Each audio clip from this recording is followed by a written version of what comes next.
नमस्कार, news 18 special देख रहे हैं आप और मैं हूं आप सबके साथ अनूप। सबसे पहले बात मेहमदपुर कांड की करते हैं। मधुबनी के बेनीपट्टी का मेहमदपुर गांव होली के दिन जिस हिंसा और रक्त चरित्र की आग में धधक उठा था, उस वारदात की आग अब तक नहीं बुझी है। न्यूज 18 की टीम आज आपको बताएगी आखिर क्या है मधुबनी कांड का सच।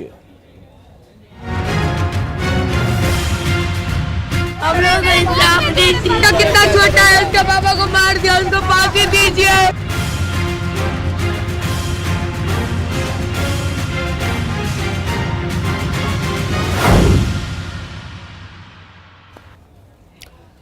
तो 5 लोगों के कत्लेआम से गांव में आक्रोश है, परिजनों में मातमी सन्नाटा है। तो वहीं पुलिस के कार्यशैली पर उठ रहे सवालों के बीच कार्रवाई तेज कर दी गई।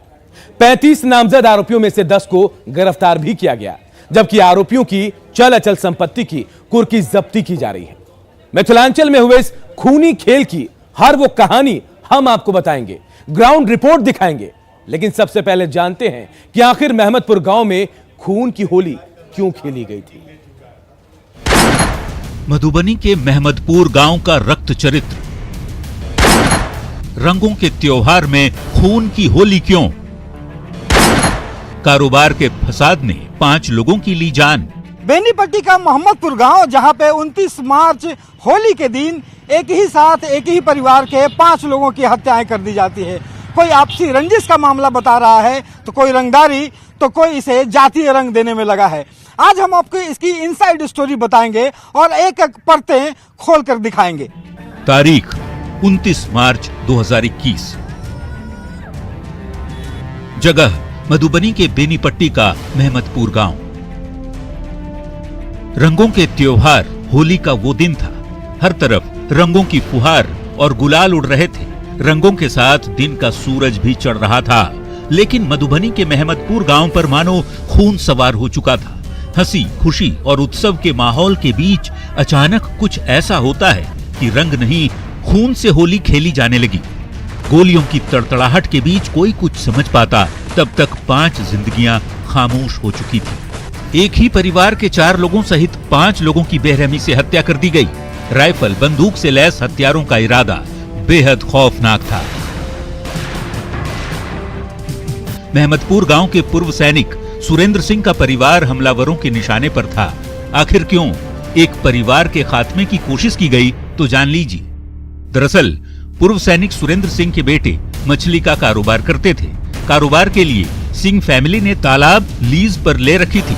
मछली कारोबार को लेकर 2 साल से 2 परिवारों के बीच विवाद चल रहा था। सुरेंद्र सिंह के बेटों की दुश्मनी गांव के प्रवीण झा और उनके साथियों से हुई। पिछले साल सुरेंद्र सिंह के बड़े बेटे संजय सिंह पर SC/ST केस दर्ज कराया गया। पुलिस जांच के बाद सुरेंद्र सिंह के बड़े बेटे को जेल भेज दिया गया। होली की सुबह प्रवीण झा और सुरेंद्र सिंह के बेटे आमने सामने हुए थे, लेकिन इसके बाद आरोपी प्रवीण वहां से निकल गया और फिर हथियारबंद अपने साथियों के साथ थोड़ी ही देर में आधमका। फिर अंधाधुंध फायरिंग की गई, जिसमें सुरेंद्र सिंह के 4 बेटों के अलावा एक और शख्स की जान चली गई। बताया जाता है कि इस पूरे कांड की वजह 2 साल से चलता आ रहा मछली का कारोबार वाला विवाद ही है। इस सनसनीखेज हत्याकांड के बाद मेहमदपुर गांव में मातमी सन्नाटा पसरा है। गलियां सुनसान पड़ी हैं और ग्रामीण कुछ बोलने को तैयार नहीं। हत्याकांड के बाद लोगों का आक्रोश पुलिस की कार्रवाई को लेकर है। पीड़ित परिजनों का आरोप है कि यदि पुलिस ने परिवार के बड़े बेटे पर दायर SC/ST केस की सही तरीके से पड़ताल की होती, तो शायद उस वक्त आरोपियों का मन इतना नहीं बढ़ता। बच्चा लोग छोटा है, हमारे पुतों सबका दशा देखिए। मेरे घर में एक ही बच्चा मेरा जो है सो बचा हुआ है, जो सबसे बड़ा लड़का है, जिसको हरिजन एक्ट लगा करके यहाँ थाना प्रभारी जेल में बंद किया और उस लोगों को जो है सो फ्री किया। मधुबनी के इस हत्याकांड में मारे गए लोगों में रणविजय सिंह और वीरेंद्र उर्फ वीरू सिंह दोनों सहोदर भाई थे, जिनकी उम्र 40 साल के आसपास है। रणविजय सिंह के एक और भाई अमरेंद्र सिंह, उम्र 33 साल। चचेरे भाई राणा प्रताप सिंह, उम्र 42 साल। राणा प्रताप के सहोदर भाई रुद्र नारायण सिंह की भी मौत। एक अन्य भाई मनोज सिंह गंभीर हालत में DMCH में भर्ती है। मृतक सहोदर भाइयों के पिता सुरेंद्र सिंह खुद अवकाश प्राप्त फौजी हैं। उनके बड़े बेटे संजय सिंह अभी भी जेल में हैं। हत्याकांड के बाद प्रवीण झा और नवीन झा सहित 35 लोगों पर नामजद एफआईआर दर्ज की गई है। मामले में 2 नामजद सहित 10 लोगों को गिरफ्तार किया जा चुका है, लेकिन मुख्य आरोपी प्रवीण झा, नवीन झा और भोला सिंह अब भी फरार है। कारोबार के फसाद ने एक हंसते खेलते परिवार को उजाड़ दिया और इसी के साथ खत्म हो गया गांव में दोस्ती और भरोसे का इकबाल। न्यूज़ 18 के लिए मधुबनी से रवि एस नारायण और अमित रंजन के साथ ब्यूरो रिपोर्ट। और चलिए अब आपको बताते कि आखिर उस दिन ग्राउंड जीरो पर हुआ क्या था। किस तरह आरोपियों ने एक ही घर के 5 चिराग बुझा दिए। घटना की एक एक डिटेल देखकर आप समझ जाएंगे कि घटना वाले दिन ये पूरी वारदात शुरू कैसे हुई और किस तरह एक के बाद एक 5 लोगों को गोलियों से भून दिया गया। देखिए ग्राउंड जीरो से हमारे सहयोगी रवि एस नारायण की रिपोर्ट। ग्राउंड जीरो पे खड़ा है जहां पे ये पूरी हत्याकांड किया गया था। तारीख था 29 मार्च, होली का दिन। यहाँ पे आपको बताऊं कि ये वो गुमटी है जहाँ पे रणविजय सिंह के जो भाई हैं वो इस गुमटी को चलाते हैं। वो यहाँ पे बैठे हुए थे। उसके बाद जो आरोपी है वो यहाँ से चल करके आते हैं इस दुकान पे और यहाँ पे गुटखा की मांग करते हैं। यहाँ पे गुटखा लेने के बाद जब पैसा मांगा जाता है तो उसके बाद वहाँ पे बकझक शुरू होती है और यहीं से पूरा मामला जो है वो इस हत्याकांड में बदलता है। हमारे साथ परिवार के ही सदस्य हैं जो ये बताएंगे कि उस दिन जो आए थे लोग यहाँ पे गुटखा लेने के लिए, क्या हुआ था, कैसे हुआ था? यहाँ पे आए वो लोग गुटखा लेने के लिए आए। वो गुटखा दे दिए, वो पैसा मांगे कि भैया पैसा हमको दीजिए। तो पैसा वो बोला कि अरे ज़्यादा नौटंकी मत करो, आज के दिन हम पैसा तुमको हम देंगे रे, तो अभी नौटंकी हम तुमको दिखा दें। तो फिर वो कॉल कर दिए, घर पे फ़ोन कर दिए। रणविजय चाहे उनके साथ हाथापाई करने लगे। इनके भाई ने रणविजय सिंह को, अपने बड़े भाई को फोन बुलाए कि ऐसे से बात है कि देखिए हमको गाली गलौज कर रहा है।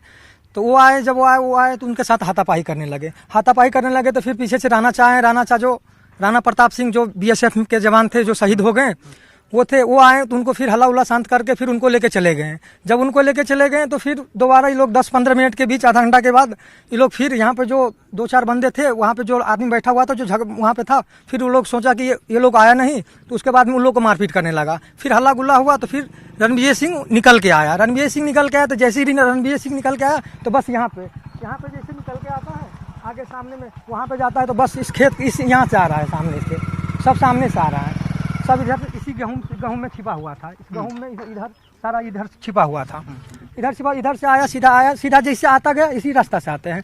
जैसे आता गया वैसे गोली मारता गया, गिरा जैसे गिरा उस पर 4-5 आदमी चढ़ के फिर धार हथियार से काटने लगे। ये जो पूरी घटना की जो शुरुआत हुई वो लगभग कितने बज रहे थे? 11-11:30 के बीच होगी। 11:30 के बीच में, 11:30 के समय था जब यहाँ पे गुटखा लेने के नाम पे यहाँ पे गुमटी में शुरुआत होती है झगड़े की। जो रणविजय सिंह है उनके भाई फोन करके बुलाते हैं और रणविजय सिंह इस रास्ते से, गांव से, इसी रास्ते से होते हुए यहाँ तक पहुँचते हैं। यहाँ तक पहुँचने के बाद हाथापाई होती है। हाथापाई होने के बाद शांत कराने की कोशिश की जाती है। रणविजय सिंह के जो भाई हैं राणा प्रताप जो बीएसएफ में थे वो आते हैं, पकड़ करके ले जाते हैं वापस। लेकिन ठीक आधे घंटे के बाद, लगभग 12:15 का समय हो रहा होगा, एक बार फिर से जो आरोपी हैं, जो हत्यारे हैं, वो आपको दिखा दूं कि इस रास्ते से, ये जो गेहूं का खेत है उस रास्ते से चल करके छुपे हुए थे, जो निकल करके आते हैं और यहाँ पे फिर से एक बार यहाँ पे झगड़ा जो है वो जो है हत्या का रूप लेता है और हाथापाई होती है। उसके बाद शुरुआत होती है गोलियों चलने की। और यहाँ पे आपको बता दें कि इस रास्ता से जैसे जैसे जो परिवार के सदस्य आते गए उन सारे सदस्यों को गोली मारी गई। सबसे बड़ी बात है कि ये आपको दिखा दूं कि यहाँ पे देखिए गोलियों के निशान अब तक यहाँ पे दिखाई पड़ रहे हैं। ये आपको अगर देखें तो गोलियों के निशान है। यहाँ पे खून के फव्वारे जो हैं, जो खून के धब्बे अभी तक यहाँ पे पड़े हुए हैं। तो ये एक ढंग से कहें कि जिस ढंग से ये बड़ा हत्याकांड किया गया था उसकी पूरी गवाही जो है वो सड़क यहाँ पे दे रही है। यहाँ पे एक बात, उसके बाद कैसे फिर उसके बाद राणा प्रताप वो रणविजय सिंह को जब गोली मारा तो रणविजय सिंह गिर गया। उसके बाद राणा प्रताप सिंह यहाँ पे गिर गया। यहाँ पे गोली मारा, जब देखा यहाँ पे है तो इधर जो राणा प्रताप जब दोगे तो यहाँ पे जाके गोली मारे, वहाँ पे जाके गिर गए, वहाँ पे भी उनको काट दिए। उसके बाद में बीरू सिंह आए, बीरू सिंह को यहाँ पे मार दिए। यहाँ पे जब दोगे, इस साइड दोगे तो यहाँ पे आके ये देख लीजिए आप लोग, यहाँ देखिए। तो यहाँ पे एक और जो भाई है वहाँ पे वीरू सिंह जिनका नाम था, वो जरा देखिए कि वहाँ भी खून के धब्बे जो हैं वो पड़े हुए हैं। तो यहाँ पे उनकी हत्या हुई और यहाँ पे तमाम 5 लोग जो इस रास्ते से आते गए उस पर गोलियां बरसाई गई, उन्हें तलवार से काटा गया। 2 लोग जो है इस खेत में गिरे, कुछ सड़कों पर रह के गिरे हुए थे, कुछ बाएं तरफ जो खेत है उसमें लहलुहान थे। सबसे बड़ी बात है कि यहाँ पे तमाम चीजें हो जाने के बाद पुलिस को आप लोगों ने कब कॉल किया और कब पुलिस आई? घटना जब शुरू हुआ, जब फर्स्ट लड़ाई हुआ ना, जब फर्स्ट वेव हुआ तो उसी टाइम फर्स्ट टाइम ही कॉल किया गया था, जो कि यहाँ से 1 किलोमीटर दूरी पर थाना है। वो आए, पूरा घटना जब अंजाम हो गया, सारे कुछ हो गया, जब सब कुछ हो गया उसके बाद में शाम में वो आते हैं। वो भी बेनीपट्टी थाना नहीं आते, अरेर थाना, कल अरेर थाना, बासोपट्टी थाना पहुंच जा, हरलाखी थाना पहुंच जाता है, बेनीपट्टी थाना के बाद उनके बाद में बेनीपट्टी थाना पहुंचते हैं। तो ये पूरा हत्याकांड जो है वो सुबह लगभग 11:30 बजे से शुरू होती है और अगले 1.5 घंटों के अंदर ही पूरे कहने की 5 लोगों की जो हत्याएं हैं वो कर दी जाती है। परिवार का आरोप है कि पुलिस वाले को तलब किया गया था, बताया गया था, लेकिन पुलिस अगले 3 घंटों तक यहाँ तक नहीं पहुंची। कैमरा पर्सन मनीष जुनेजा के साथ रवि एस नारायण, न्यूज 18 बेनीपट्टी। तो जिस घर के इतने चिराग एक साथ बुझा दिए गए हों, उसकी हालत का अंदाजा आसानी से लगाया जा सकता है। इस पूरे मामले में सबसे दर्दनाक स्थिति है मृतकों के पत्नियों की।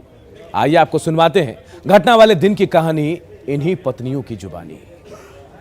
भी हो गया, फिर मायके में रहते थे। यहाँ पे आया हुआ सिर्फ मेरा 8 ही मंथ हुआ था, सिर्फ 8 मंथ से हम यहाँ पे रहते थे। मेरा 2 बेबी है, अब माँ के पास ही रहते थे। मेरे पापा भी नहीं है, मेरे भाई भी नहीं है, अब 4 बहन है और मेरा 2 बच्चा है। और हम, मेरे हस्बैंड ही मेरी माँ का भी सब कुछ करते थे। हम अपनी माँ के पास ही रहते थे।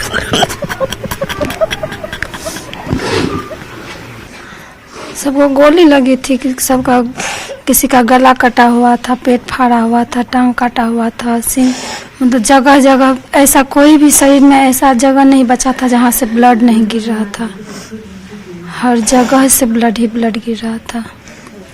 वहाँ पे कोई मतलब हेल्प करने वाला भी नहीं था, गाड़ी भी नहीं था, कुछ भी नहीं था। जैसे तैसे एक टेम्पो किया, यहीं पर है एक टेम्पो, तो उसी में 3 जन को उठा के हम लेडीज लोग उठा करके लेकर गए बेनीपट्टी। बेनीपट्टी में भी कोई सुविधा है ही नहीं। हम लोग खाना वाना बना रहे थे, नहाने, फिर बना के उधर से आए तो गए कल पर नहाने के लिए। नहाएंगे, सब आएगा तो खाना खाएगा। इतने में कल पर आए, बैठे हम लोग नहाने के लिए कपड़ा ले, कितने में आवाज़ हुआ तो कोई आके हल्ला कर दिया, सब मर गया तुम्हारे घर का। तो हम दोनों दे आदमी दौड़ के गए कल पर से उठ के। तो जब तक हम गए तब तक कोई नहीं था, सब भाग गया था मार के।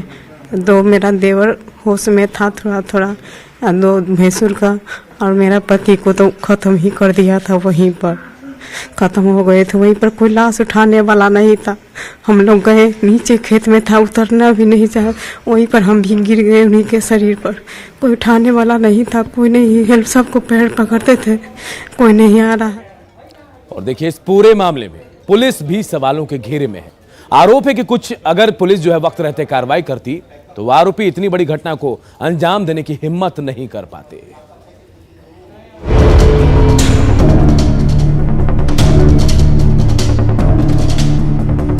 सनसनीखेज हत्याकांड के बाद मधुबनी के महमदपुर गांव में मातमी सन्नाटा पसरा है।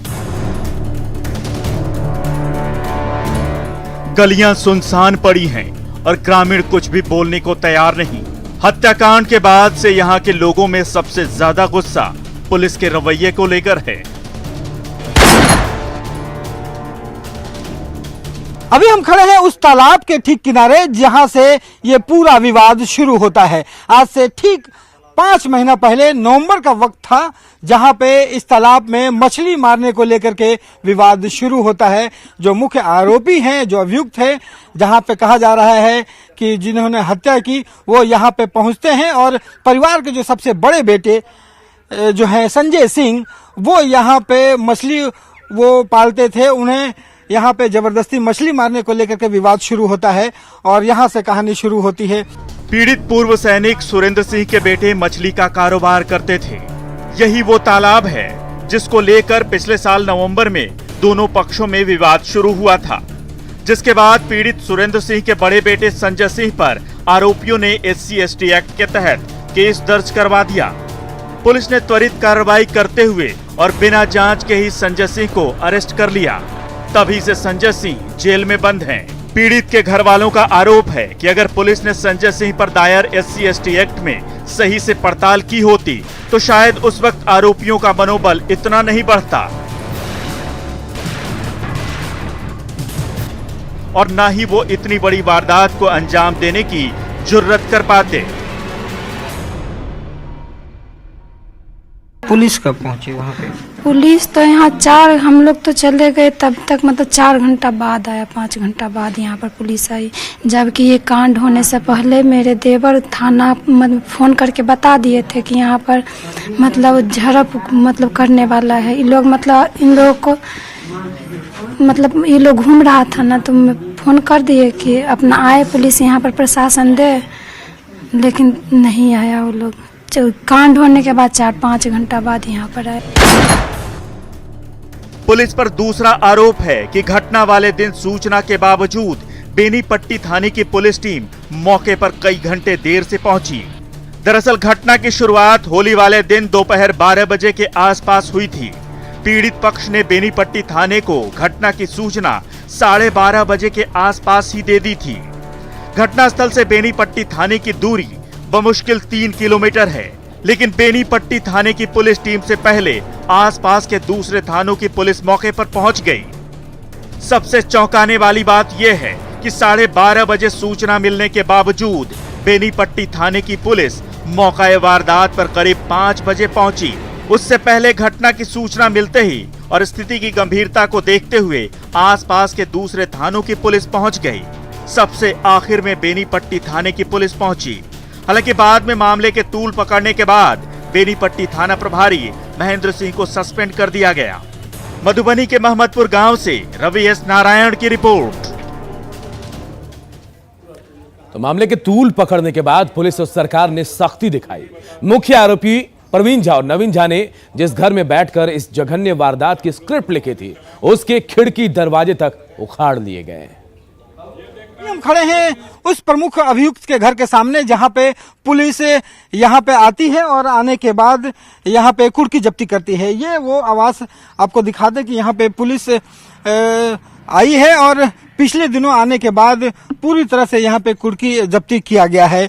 जो मुख्य 2 अभियुक्त हैं, नवीन झा और प्रवीण झा, जिसको बताया जा रहा है कि मुख्य हत्यारे हैं, उसका ये घर है और यहाँ से पुलिस इसके तमाम जो घर हैं, दरवाजे हैं, खिड़कियां हैं, वो यहाँ पे पहुँचती है। और पहुँचने के बाद वो तस्वीरें हम आपको दिखा दें कि जहाँ पे ये पहुँचने के बाद तमाम घरों में कुर्की जब्ती की जाती है और यहाँ पे जितने सामान हैं वो यहाँ से पुलिस उठा करके ले जाती है।